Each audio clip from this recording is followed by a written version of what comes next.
God. We've started. Alexa, stop. Thank you. In the dark shadows, in the white cold, fearlessly we search for knowledge new and old. We drink the strong spirits and read the ancient tomes. The order of the Abracast. We are the brave and the bold. Okay, Max Headroom. The Abracast. Occult, history, conspiracy, and violence.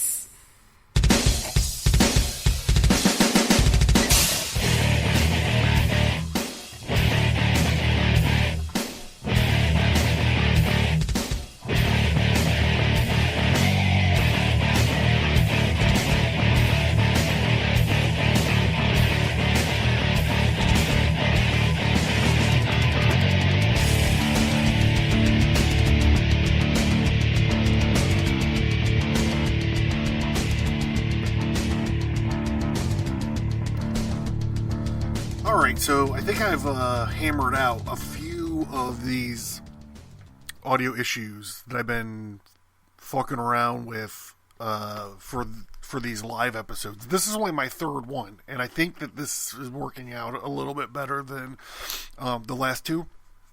But there was a failed experiment. I did try to run it through my soundboard, but I think I need an additional piece of equipment that I don't have laying around. So my soundboard, I have a Min-Max that plugs into my computer when I do my normal recording. And anyhow, for various reasons, I can't run it effectively through my soundboard just yet. But that's the goal. That's the goal. But I think I even cleaned up this USB mic that I have to use for now for doing these live episodes. I'm really digging them. They're kind of over. What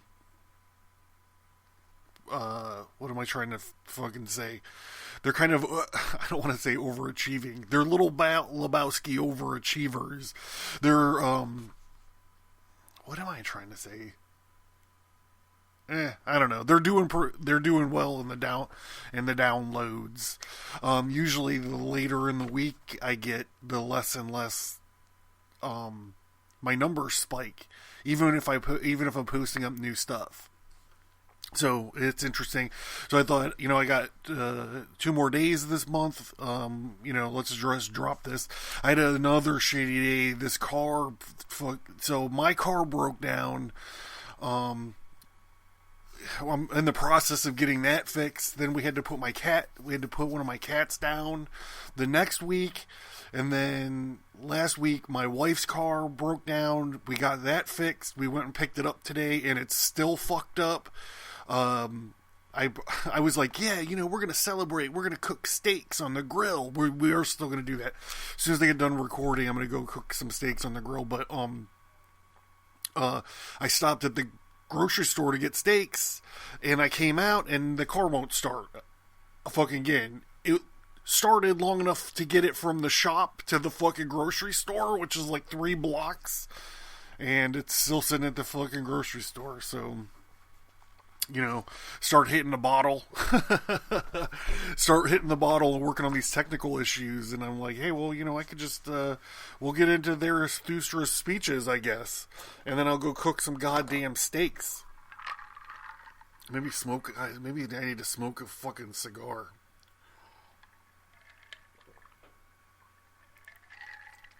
I just need to chill out, man.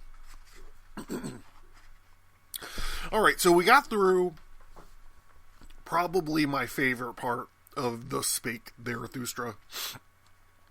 The part with the story. So I think Nietzsche, he wrote this thing kind of like the Bible for,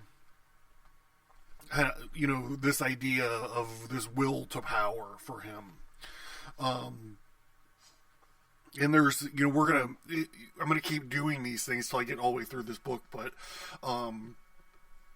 at some point in time, we're going to take a second to talk about, vertical thinking versus horizontal thinking, which is something that he doesn't call it that, but it's something that he talks about quite a bit. So, with all that being said, so after the story section, Zarathustra coming down the mountain and all that, and then dealing with the crowd at the tightrope walker, and then dealing with the corpse of the tightrope walker, and the old man that's like, no, you gotta feed him anyways, even though that he's dead. All that is like my favorite part of it, but then it gets into these separate sermons. So I'm gonna see how long it takes me to bust through. Each sermon's only a few pages, so I'll be able to get through a couple of them at least for each thing. Oh wait, whoa, hold on.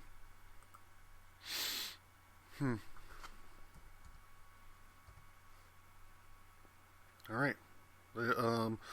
I have this chat feature I'm waiting to try out, but the thing is, I just spring these on you guys. Like, I don't, this is a perfect thing I could use for. So if you become a subscriber on Subscribestar, or even if you sign into the mailing list, you get access to our Slack work group. Most of the time, I'm just in there talking about the tarot cards I'm designing. But the Slack work group would be a great way to let everybody know when I'm starting one of these things. Because I don't want to schedule them, right?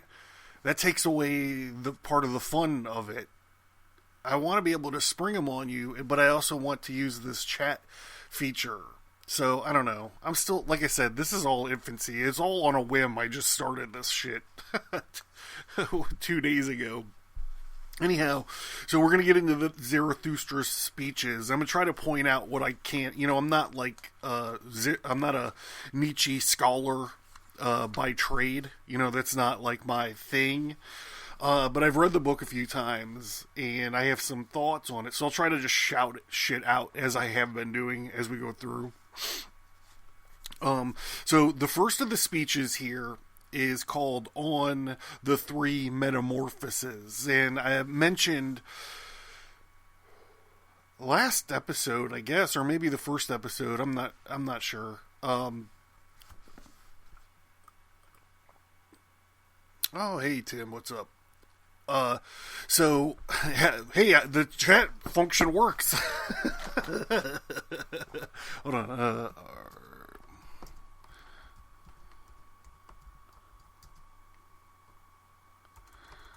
Can't spell.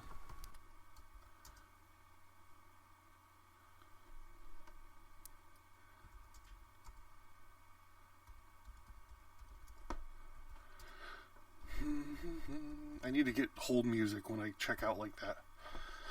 Okay, so I mentioned in one of the earlier episodes when, I think it was the last episode, when Zarathustra is talking to the crowd or something, and he mentions the worm to a man.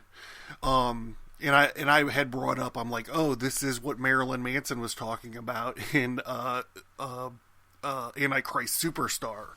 And, a big part of, so Antichrist Superstar is like, I will stick up for and I'll fight you if you disagree with me, in a war of ideas.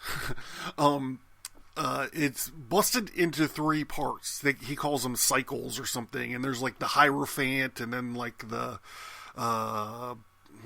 worm, some king, I can't remember and then it's the last part is when he's talking all about fascism or whatever.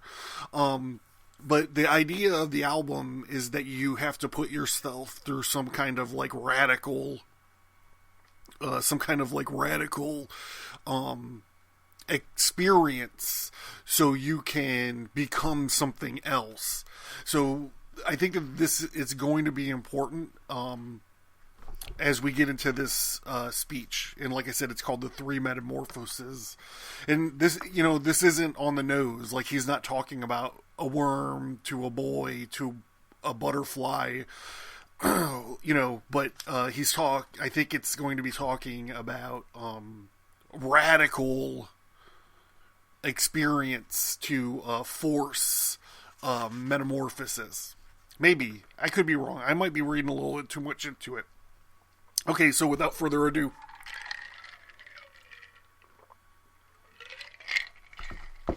hold on, I gotta do.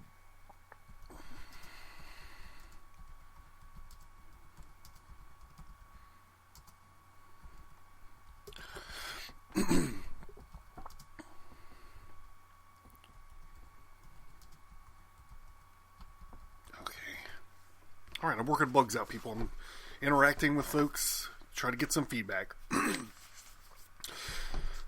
Of 3 metamorphoses of the spirit, I tell you how the spirit becomes a camel, and the camel a lion, and the lion finally a child.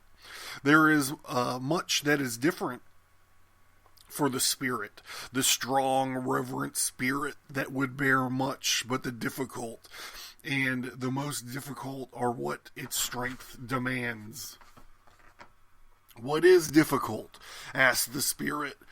What would bear much? And kneels down like a camel waiting to be loaded. Hey, what is the most difficult, O heroes? Asked the spirit that would bear much, that I may take it upon myself to exalt my strength. It is not humbling oneself to wound one's haughtiness, letting one's folly shine to mock one's wisdom. Or is it this, parting from our cause when it triumphs and climbing high into the mountains to tempt the tempter? Remember, Zarathustra came down off the mountain, and then he climbed back down the mountain to interact with these normal dudes. Yeah, man, Tim, I turn into Max Headroom a little bit occasionally. I'm glad this one sounds a little bit better. I think I got a little bit more efficient settings. Thank you for your feedback. I appreciate it. Or is it this, feeding on the acorns and grass of knowledge, and for the sake of truth suffering hunger in one's soul? Or is it this, being sick and sending home the comfortors and making friends with the deaf who never hear what you want? Or is it this, stepping into the filthy waters when they are the waters of truth, and not repulsing cold frogs and hot toads? Or is it this, loving those who despise us and offering a hand to the ghost that would frighten us? All these most difficult things the spirit that would bear much takes upon itself, and the camel that buried seeds in the desert. Thus the spirit speeds into the desert. In the loneliest desert, however, the second metamorphosis occurs. Here the spirit becomes a lion who would conquer his freedom and be master in his own desert. And here he seeks out his last master.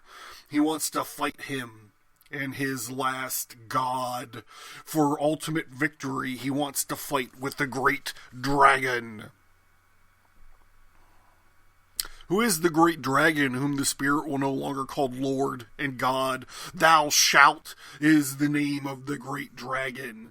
And the spirit of the lion says, I will, thou shalt, lies in his way. Sparkling like gold, an animal covered with scales, and on every scale shines a golden thou shalt. He's like fucking King Ghidorah. Or he's like Monster Zero. Shooting lightning bolts and shit. Thou shalt lightning bolts. Values, thousands of years old, shine on the scales, and thus speak the mightiest of all dragons, all value created, and I am all created value. Verily there shall be no more I will. Thus speaks the dragon. My brothers, why is there a need in the spirit for the lion, and why not the beast of burden which renounces and is reverent enough to create new values that even the lion cannot do, but the creation of freedom? for oneself, for a new creation that is within the power of the lion. The creation of freedom for oneself in a sacred, quote, no, unquote. Even to duty. For that, my brothers, the lion is needed. To assume the right to new values. That is the most terrifying assumption for the reverent spirit that would bear much. And verily to him praying in a matter for a beast of prey. He once loved thou shalt, but most sacred now he must find illusion and caprice, even in the most sacred, that freedom from his love may come to prey. The lion is needed for such prey. But say, my brothers, what can the child do that even the lion could not do? Why must the praying lion still become a child? Well, okay, so the camel as the beast of burden and the lion as a predator. So what do you think that, we know from the opening statement that the next metamorphosis is into a child. So what do you think that the child can do that the lion cannot do? Let's find out.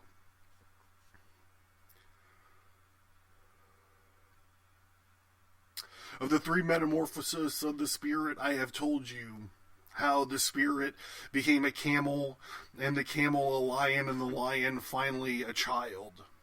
Thus spoke Zarathustra, and at the time he sojourned in the town that is called the Motley Cow.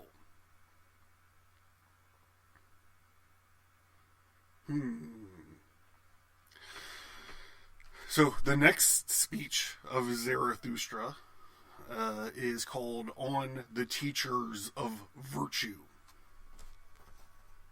Well, I gotta lube up.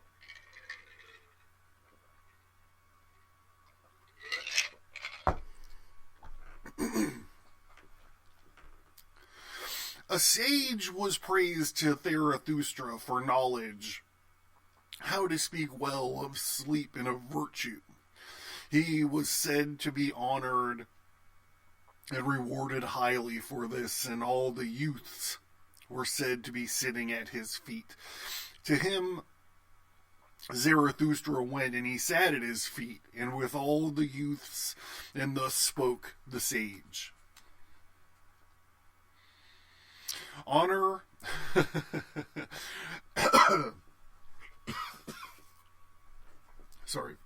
Honor sleep and be bashful before it.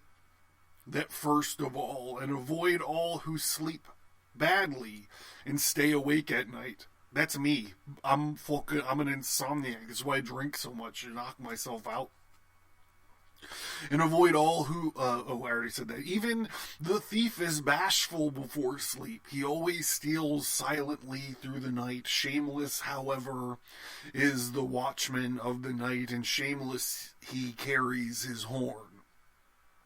Sleeping is no mean art. For its sake one must stay awake all day. 10 times a day you must overcome yourself. And that makes you good and tired, and is opium for the soul, or gin for the soul. 10 times you must reconcile yourself again with yourself, for overcoming its bitterness and the unrecoiled sleep badly. 10 truths a day you must find, else you will still be seeking truth by night, and your soul will remain hungry. 10 times a day you must laugh and be cheerful, else you will be disturbed at night and find your stomach this farther gloom. Maybe I'll do that. I'll try to find 10 truths a day, and that will help me sleep better at night. 10 truths a day and 3 jinn jihads, I shall be good to go. Few know it is one must have all the virtues to sleep well. Shall I bear false witness? Shall I commit adultery? Shall I covet my neighbor's maid? All that would go ill. with good sleep. And even if one has all the virtues, there is one further thing one must know: to send even the virtues to sleep at the right time, lest they quarrel with each other. The fair little women about you, child of misfortune. Peace with God and the neighborhood, and the what good sleep demands, and peace with even the neighbor's devil, else he will haunt you at night, and honor the magistrates and obey them, even the crooked ones. Good sleep demands it, and it may fault the power likes to walk on crooked legs. And shall I call him the best shepherd who leads his sheep to the greenest pastures, that goes well with the good sleep? I do not want my honors or great jewels that inflames the spleen. What? But one sleeps badly without a good name and a little jewel. A little company is more welcome to me than evil company. I agree with that. Yeah, I like that.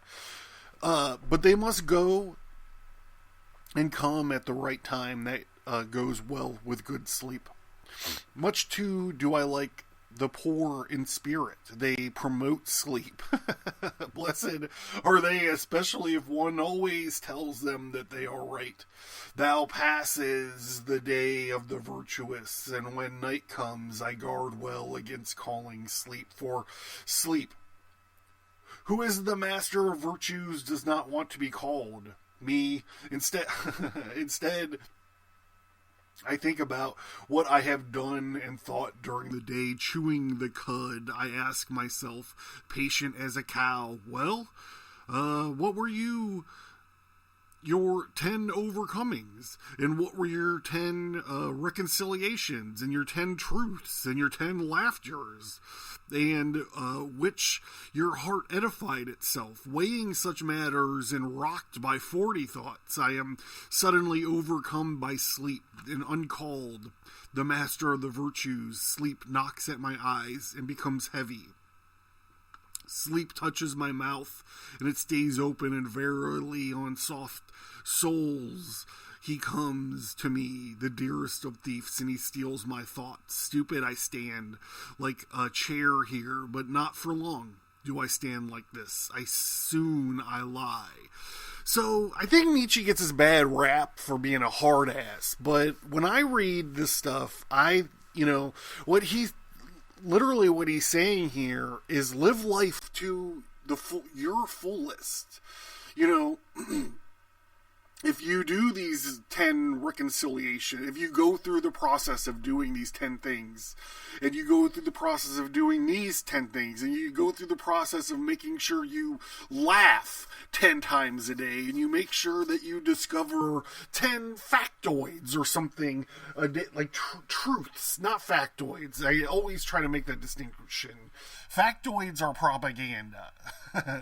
You'll find 10 truths in your day, and I think what he's saying here is eventually you're going to be fulfilled enough to where your crazy mind will slow down. I really need to take this stuff to heart. I really do. I think it might really help me. And so there's also this thing, like I said, he gets like this overman, will to power, hard ass thing. But when I was talking about in the first live episode, I was talking about the Nietzsche's eternal occurrence and reoccurrence. People think that's depressing, but I think that it's designed to make you to shake you up. I think it's designed to rattle you out of a rut. So I don't know. Like I said, I'm not a Nietzsche scholar. That's not where my doctorate lies. What do you guys what do you think? Laughed in his heart for an insight that had come to him, and thus he spoke with his heart. This sage is worth 40 thoughts, is a fool, but I believe that he knows well how to sleep, and happy is he that he lives near this sage. Such sleep is contagious, contagious even through a thick wall. There is magic even in his chair, and it is not in vain that the youths sit before this preacher of virtue. His wisdom is to wake in order to sleep well, and verily, if life had no sense, and I had to choose nonsense, then I too should consider this the most sensible nonsense. Now, understand clearly that I was once sought above all when teachers of virtue were sought. Good sleep was sought, and opiate virtues for it. For all these much praised sages were teachers of virtue, and wisdom was the sleep without dreams, and they knew no better meaning of life. Today there may still be few like this preacher of virtue.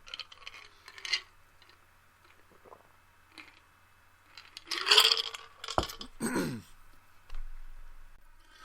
not all honest, but their time is up. And not for long they will stand like this soon, and they will lie. Blessed are the sleepy ones, for they shall soon drop off. Thus spoke Zarathustra.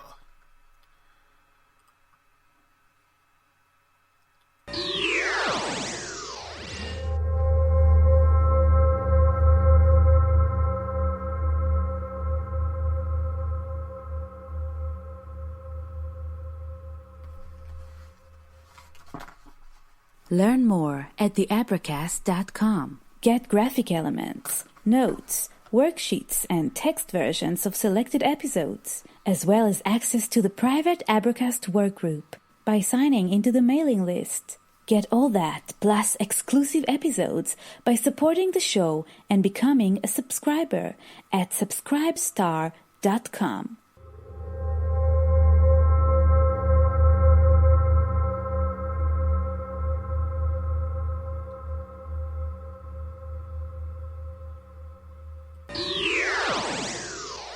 Hey bros, it's John. Hey, check out this preview for this Fellowcraft exclusive series called The Influence of the Phallic Idea in the Religions of Antiquity.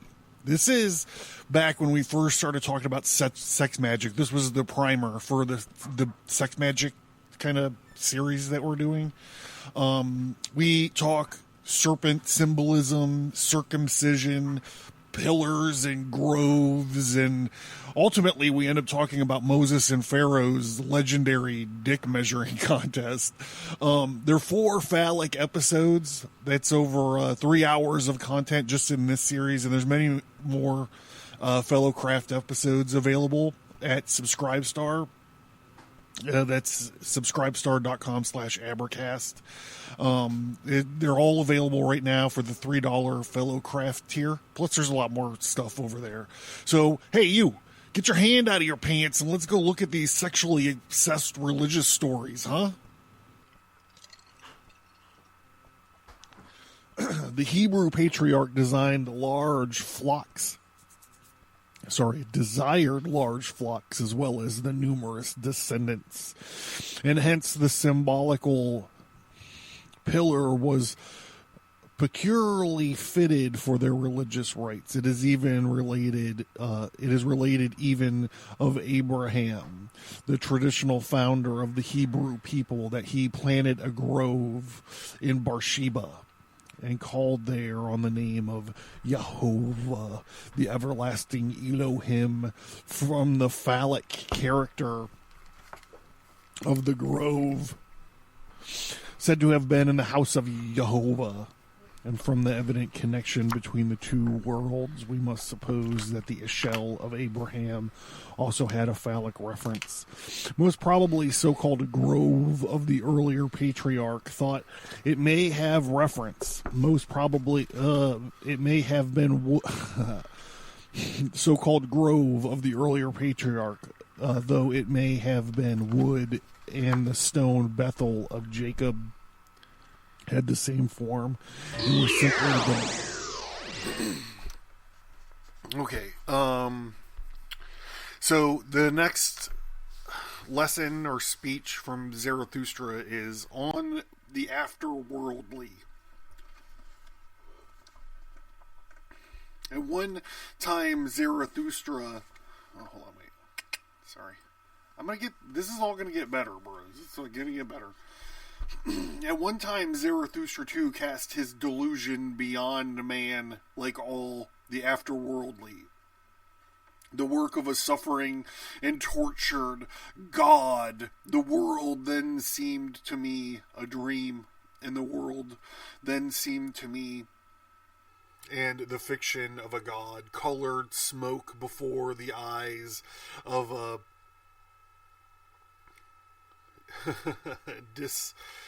disatestified God. Good and evil and joy and pain, and I and you, colored smoke, this seemed to me before creative eyes. The Creator wanted to look away from himself, and he created the world. So this is like another Gnostic episode, or another Gnostic idea. There are some Gnostic texts that talk about God, getting consciousness, and then realizing that he was alone, and then freaking out about it. And then that becomes introverted, and he becomes angry. And in this anger is when he creates, so he's not alone and afraid. So I think that's interesting. Drunken joy, it is for the sufferer to look away from his suffering and to lose himself. Drunken joy is the loss of self in the world once seemed to me. This world eternally imperfect in the image of an eternal contradiction. An imperfect image, a drunken joy for it, for its imperfect creator. Thus the world once appeared to me. Thus I too once cast my delusion beyond man, like all the afterworldly. Beyond man indeed. Alas, my brothers, this God whom I created was man-made, and madness like all gods. Man he was, and only a poor specimen of a man and an ego. Out of my own ashes, the fire, this ghost came to me, and verily, it did not come to me from beyond. What happened, my brothers? I overcame myself, the sufferer. I carried my own ashes to the mountains, and I invented a brighter flame for myself. And behold, then this ghost fled from me.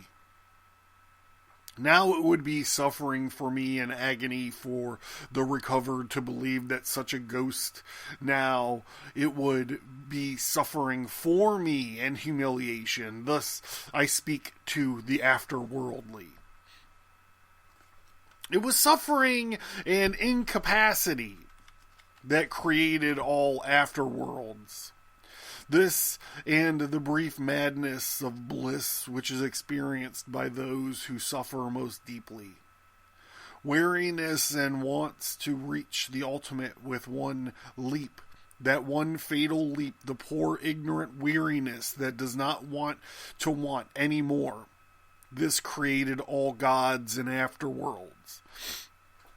So this is interesting to me because we've been talking on the show, well, for a while now, I guess. But we've been talking on the show for a while that about ritual magic or magic in and of itself as psychology. And this is Nietzsche's speaking to this in like a tertiary sort of form. He's talking about, instead of magic as psychology, he's talking about the divine as psychology. This is where he gets off by saying God is dead, because in his view, we created God so we could kill God. I still don't think that's, I'm not sure, like I said, I'm not a Nietzschean scholar, but I still don't think that that was a term of triumphance. I don't think he was like, we won, God is dead, finally, which is the way that it comes off a lot. I'm not sure he's saying that. Sometimes I think that when he says God is dead, that he's actually mourning in a way. He's like, yeah, man, like, it's gonna get fucked after this. Like, shit's about to get real because we killed God. But that's why I'm reading this book with you guys, because I want to know what you think.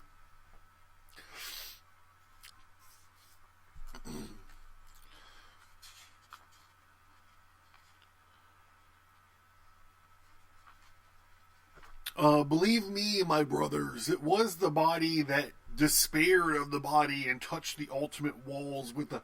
Oh, wait, Tim's asking me a question. Hold on. Did I actually do any of the summonings from the Key of Solomon? Well, when I did all the Solomonic, I'm actually in the middle of ending my Goetia, so episodes, and I read all the texts just as they were, but ceremonial magic is different because I didn't do any of the other stuff. Like, I didn't bother to calculate the hours and the days and the moon and all of that stuff, and I didn't bother to, I mean, I have swords and knives and stuff, but they're not like technically swords of the art, you know, and I didn't have the suffumigations and all this other kind of stuff, so I actually read them, but like, I wasn't in white robes and all this kind of stuff. So, I guess the answer would be no. But I read the rituals, and I gotta tell you, man, it's cool just reading that shit out loud in the dark. When I do those episodes, I turn all the lights off in my studio, except for like a couple neon lights that I have, and I get goosebumps sometimes when I'm doing those things, man. Thank you for the question. I appreciate it. Where fingers of a where was I? Oh, I was fingers of a deluded spirit. Believe me, my brothers, this body that despaired of the earth and heard the belly of being speak to it. I wanted to crash through these ultimate walls with its head. And not only with its head over there, but to that world. But that world is well concealed from humans and dehumanized in human world, which is heavily nothing. And the body of being does not speak to humans at all, except as humans. Verily all beings is hard to prove, that hard to induce and to speak, and tell me, my brothers, that is not the strangest of all things prevented most nearly. Yeah, no problem, Tim. Thank you for the question. I appreciate it. Fire them away if you have more. That's cool. I'm almost done. I'm almost done with this, I think. Yeah.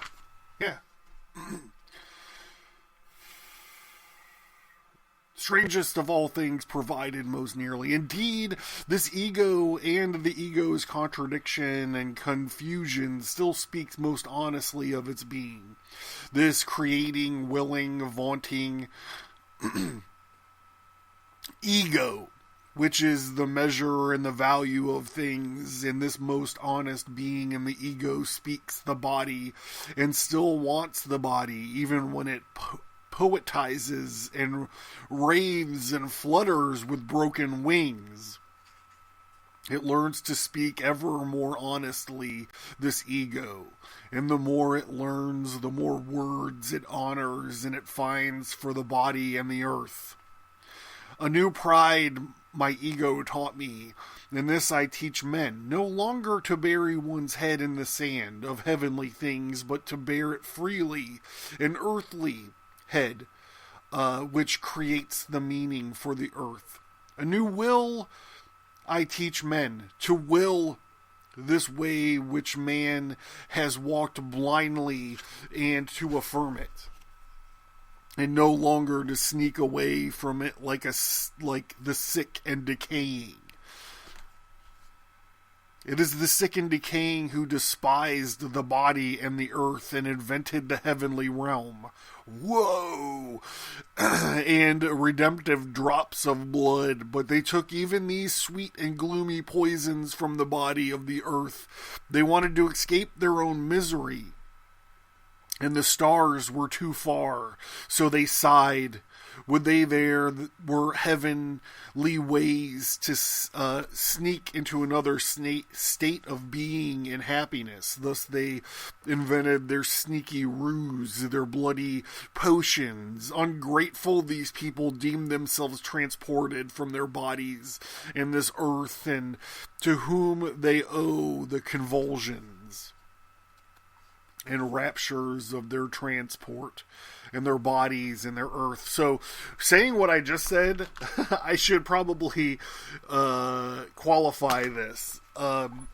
Nietzsche is talking about Christ. He's saying that we have invented Christ as our transport with the bloody drops and all of this stuff. So I, like the founders of the United States and so many others, would like to just state that there's clear difference between God and Jesus. Like, you read the founding documents and you read Freemason, enough Freemason literature, like their own literature, not just like what Lomas and Knight says about them, or, you know, whatever Disney movie talks about them, or whatever. They are not occupied with Jesus at all. I was actually reading for the show a while back, I was actually reading, I can't remember which degree it was. I was reading the play that they do for it's either the 19th degree or the 20th degree, but this guy's like having a fucking rough day and he's like crying to heaven, and like the shadow of the cross appears 3 times in the clouds and forsakes him. And then all these other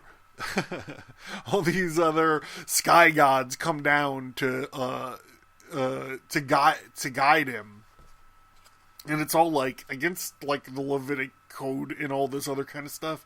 But I think that Nietzsche's kind of tapped into that sort of thing here, where he's not talking about the abstract, you know, creator, perhaps. Maybe, I don't know, but it seems like all this talk about bloody potions and blood drips and all this stuff, it seems like he's specifically talking about Christ. You know, I don't know how many times I could say this. I'm not a Nietzschean scholar. These are just the ideas that are coming to me as I'm reading this. So we're in the back stretch. I got 3 more paragraphs, and we're going to wrap this fucking thing up.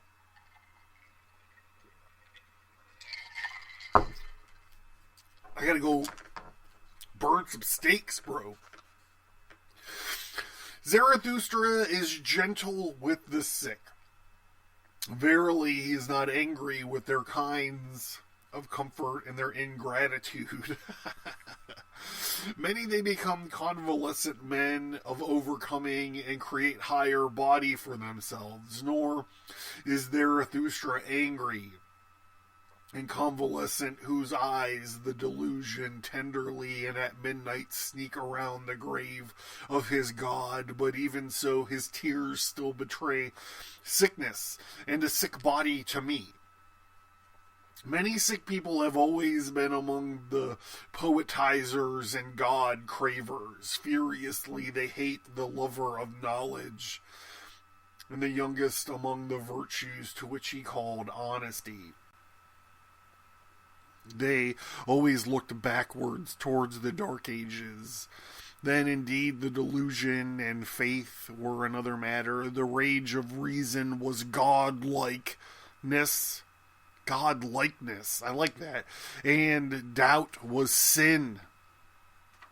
I know these godlike men all too well. They want one to have faith in them, and they doubt to be sin all too well.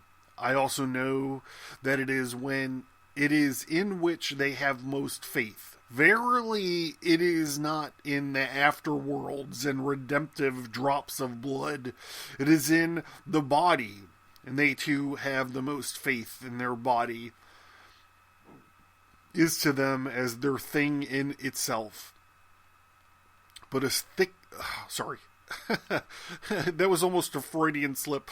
But a sick thing it is to them, and gladly would they shed their skins. Therefore they listen to the preachers of death to themselves preach afterworlds. Listen rather, my brothers, to the voice and the healthy body. It is more honest and purer voice, more honestly and purely and healthy than the healthy body, that it is perfect and perpendicular, and it speaks of the meaning of the earth. Thus spoke Zarathustra. Alright, I'm going to end it right here, guys, because I got to go refill my drink, and I owe my wife some steaks because we've had a shitty 2 months now, I guess, or something like that. So, Tim, thank you for your interaction and thank you for your feedback. I appreciate it so much. I don't know. Tim asks, when is the next live show? And my answer is, I'm not exactly sure. I've just been doing these really, I kind of did the first one 3 days ago on a whim, just because I needed something to do because I had a shitty day. And then the second one, and then today, this was because I was kind of tinkering around with my equipment to see if I could fix some of my audio issues. So, Tim, I believe that you're in the Slack work group. So, I think I'm going to start posting them there when I do have them. So maybe I might have one tomorrow, but I definitely have to take Sunday, at least Sunday off. My liver is yelling at me. So, I do believe that you are the Tim in the work group. I could be wrong. If not, you might want to sign into the mailing list so you could get to the work group. That might help you, because that's where I'm going to post them. So thank you guys. I'm John. This is Abercast. Visit abercast.com. Pick up a vessel of the art. Pick up a t-shirt if you want. Check out some of my books if you want. And then I'm going to leave you here with a preview for one of my fellow craft episodes. And that's the episodes on Subscribestar. There's a $3 tier. You get, there's literally over a dozen hours of exclusive content over there. So, here we go. I love the Super Friends. Remember the Super Friends? Remember when they changed scenes and they would have the stars flying through space? That's where I got this. So I love this Super Friends stuff. And then we're going to do a quick preview of one of these fellow craft episodes. And that's going to be it. Thank you. I'm going to be outside starting charcoal up when you guys are listening to this. Hey bros, it's John. Hey, check out this preview for this fellow craft exclusive series called The Influence of the Phallic Idea in the Religions of Antiquity. This is back when we first started talking about sex magic. This was the primer for the sex magic kind of series that we're doing. We talk serpent symbolism, circumcision, pillars and groves, and ultimately we end up talking about Moses and Pharaoh's legendary dick measuring contest. There are 4 phallic episodes. That's over 3 hours of content just in this series, and there's many more fellow craft episodes available at Subscribestar. That's subscribestar.com/abercast. They're all available right now for the $3 fellow craft tier. Plus, there's a lot more stuff over there. So, hey, you, get your hand out of your pants and let's go look at these sexually obsessed religious stories, huh? The Hebrew patriarch desired large flocks as well as the numerous descendants. And hence the symbolical pillar was peculiarly fitted for their religious rites. It is even related. It is related even of Abraham, the traditional founder of the Hebrew people, that he planted a grove in Beersheba and called there on the name of Yehovah, the everlasting Elohim, from the phallic character of the grove, said to have been in the house of Yehovah. And from the evident connection between the two worlds, we must suppose that the Eshel of Abraham also had a phallic reference. Most probably, so-called grove of the earlier patriarch thought it may have reference. Most probably, it may have been so-called grove of the earlier patriarch, though it may have been wood, and the stone Bethel of Jacob had the same form and were simply the Betelis, the primitive symbol of deity among the Semitic and many Hamitic peoples. The participation of the Hebrew patriarchs in the rites connected with pillar worship of the ancient world renders it extremely probable that they were not strangers to the later planetary worship. Many of the old phallic symbols were associated with the new superstition. And Abraham, being a Chaldean, it is natural to suppose that he was one of the adherents.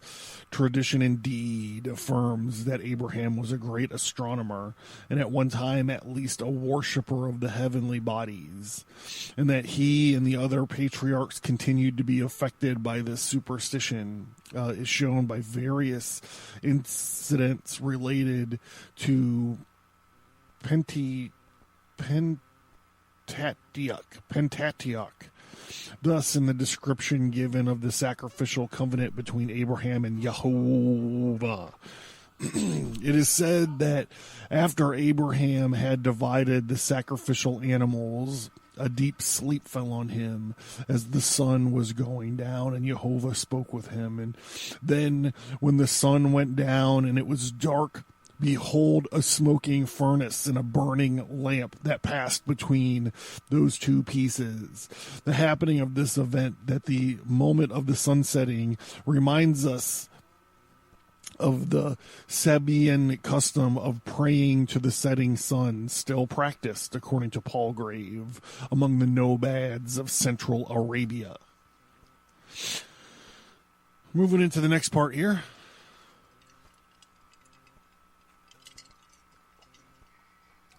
The great religious movement of archaic time. That some religious movement ascribed by tradition to Abraham did take place among the Semites in an early date is undoubted, when the object of the movement